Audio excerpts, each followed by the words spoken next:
साथियों नमस्कार। एक ही खान एडवाइजर चैनल में आपका बहुत बहुत स्वागत आभार। साथियों, इस वीडियो की श्रृंखला को आगे बढ़ाते हुए आज का जो टॉपिक मैं लेकर चल रहा हूँ उसी से चर्चा करने वाला हूँ। साथियों, दिव्यांग बालकों की जो भाषा होती है वो किस प्रकार से स्टार्ट होती है और किस तरीके से उनमें अंडरस्टैंडिंग हमको करनी पड़ती है। साथियों, दिव्यांगजन बालकों की जो भाषाएं होती है, जैसे आपने सुना होगा आदिमानव का नाम। शुरुआत में उनकी भी हालत ऐसी थी कि उनके पास ना कोई अपनी भाषा थी, ना कोई अपने शब्द थे, ना ही कोई संकेत थे। शुरुआत में वह सिर्फ और सिर्फ अपना काम जो चलाते थे इशारों के माध्यम से चलाते थे। और हर प्रत्येक भाषा का जन्म जो होता है संकेतों से या कह सकते हैं इशारों के माध्यम से होता है, जिसे हम इशारों की जबान या इशारों की भाषा कहते हैं। इशारों के माध्यम से वो प्रथाएं पहले भी चल रही थी और आज भी बरकरार है। हम किसी बात को किसी दूर बैठे इंसान को यदि आवाज नहीं पहुंचा सकते तो उसको हम इशारों के माध्यम से जरूर समझा देते हैं और वो समझ जाते हैं। जैसे ही हम रोड पर कहीं चलते हैं तो वहां पर कोई सिंबल या देख करके हम संकेतों को देख करके हम समझ जाते हैं कि यहाँ पर ये चीज होने वाली है।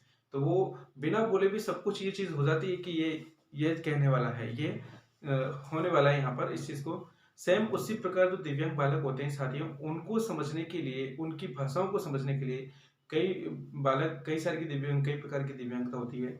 जैसे कि कोई बोलने में असमर्थ है, कोई सुनने में असमर्थ है, सिर्फ वो देख सकते हैं, तो उनको इशारों के माध्यम से सब कुछ सिखाया जाता है साथियों।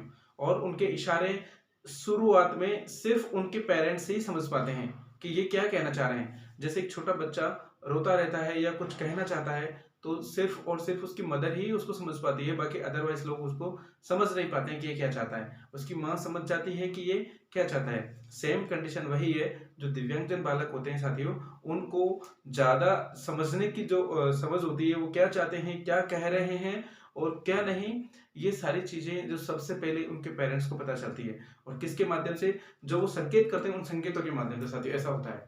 उनको इस बात से पता लग जाता है कि ये चीज कह रहे हैं, इनको ये चाहिए, ये किस तरीके से, क्या इनकी डिमांड है। साथियों, इन चीजों को ध्यान में रखते हुए सबसे पहले हमको ये ध्यान रखना है कि उन बच्चों के संकेतों को, उनके इशारों को हम प्रॉपर तरीके से समझें। और जब तक उनके इशारों को समझ नहीं जाते वो क्या कहना चाहते हैं, जब तक देखना होगा उनकी हटती नहीं है, वो रोते रहते हैं, उनको समझें, उनके इशारों को समझें, उनको अपने डेवलपमेंट के एक विकास की एक अवधारणा दिखाएं और उस तरीके से उसको आगे बढ़ाते हुए, इस तरीके से जैसे दिव्यांग बच्चों के लिए विद्यालय जो होते हैं, जो स्कूल्स उनके लिए स्थापित किए गए हैं, जो बच्चे वहां पर रहते हैं, उनको इशारों के माध्यम से सबसे ज्यादा सिखाया जाता है कि वो इशारों में सारा सब कुछ कह देते हैं, बहुत अच्छे से बयां कर देते हैं अपने बातों को कि वो क्या कहना चाह रहे हैं, सामने वाले को क्या चीज बताना चाह रहे हैं। वो सारी की सारी बातें जो वहां है वो बयां कर देते हैं। किसके माध्यम से?